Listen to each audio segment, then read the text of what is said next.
So my name is Kyoko Wakivandi. I am a journalist here in Nakuru. I work at Egerton University as a journalism trainer.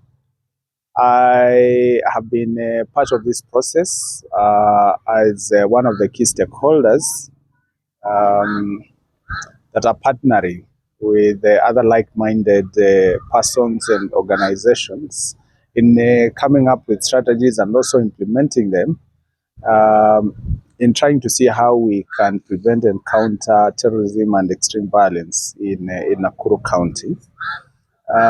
It is important to note that, yes, while Nakuru County has not been a victim of a real terror attack, it has been in the past, it has been a playing ground for organized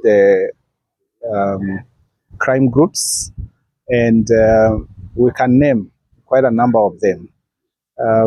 It's exciting that in the first few months, we have not seen quite a real clash of those groups and activities of those groups. But that does not mean that we are out of the woods.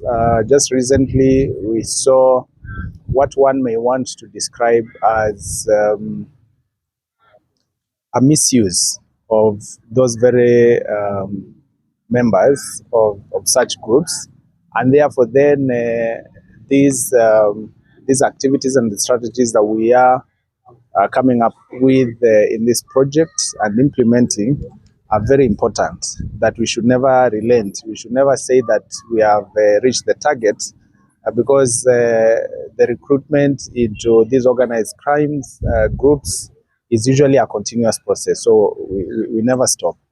So then as the media pillar in this project, then our role is first of all to, on a proprio motu basis, to come up with our own stories, come up with our own narratives, of course to counter the narratives of terrorism and extreme violence, of course, that are perpetrated by other groups, whether those formulating those narratives are in Nakuru or not. At the end of the day, is that those narratives have a way of penetrating through different communication channels and getting to our people. That's one. And the second one is also to help in disseminating information about the whole project and also about what these other pillars are doing. So whether it's the economic pillar, what they are doing, we come and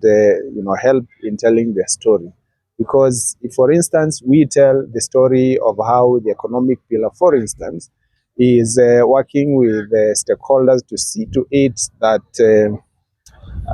a certain economic activity or project is being implemented in order to reduce the vulnerability of our young people, then that in a big way helps in countering terrorism and extreme violence.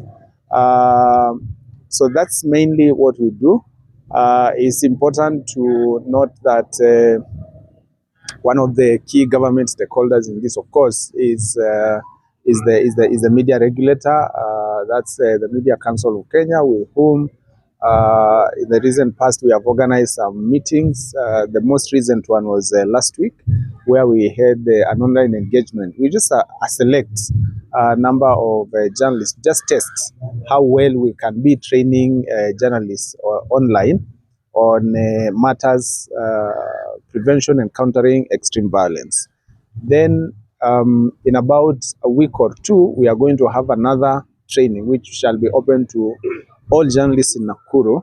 Up to and actually even in the training we held last week in the Media Council of Kenya, I need to insist that we are not just working with the quote-unquote journalists as defined by the MCK Act.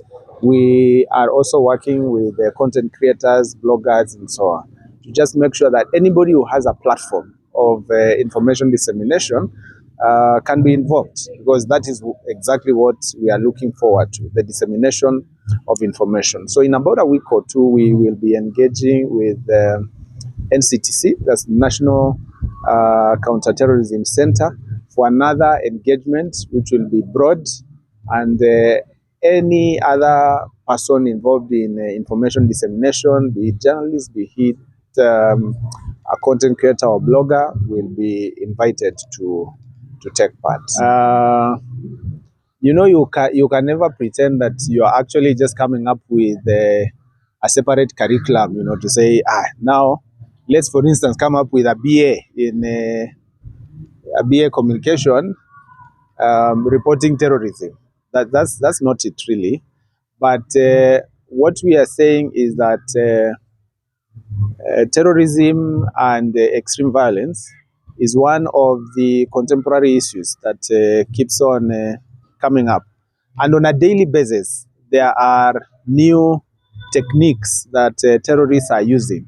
And it's important for journalists to keep on being updated on these skills, so that on these new ways of terrorism and extreme violence acts, so that even as they report, they also know how well to frame their stories, and also how to pitch, to their editors and so on. But majorly, really, even when they are in the field, how do they protect themselves and so on and so forth?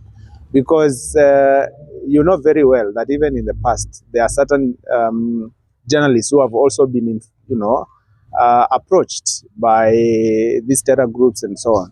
I don't know whether you saw there's a recent article that was shared where someone in Somali who posed, is it Somali or Uganda, who posed as a journalist and who was being used, by a terror group to get information from person. And because of that tag, he was a lecturer. Because of that tag, there was a lot of trust that he was given. So it's not really that journalists are not equipped, but it's a matter of continuous training on a daily basis. In the same way, we'll talk about it. At the moment, for instance, the industry, and it's all over the world, is talking about artificial intelligence. Just the way we have been discussing fake news, as a contemporary issue. So is this matter of terrorism and countering of extreme violence, actually, and who was being used, by a terror group to get information from person. And because of that tag, he was a lecturer. Because of that tag, there was a lot of trust that he was given. So it's not really that journalists are not equipped, but it's a matter of continuous training on a daily basis. In the same way, we'll talk about it. At the moment, for instance, the industry, and it's all over the world, is talking about artificial intelligence. Just the way we have been discussing fake news, as a contemporary issue. So is this matter of terrorism and countering of extreme violence.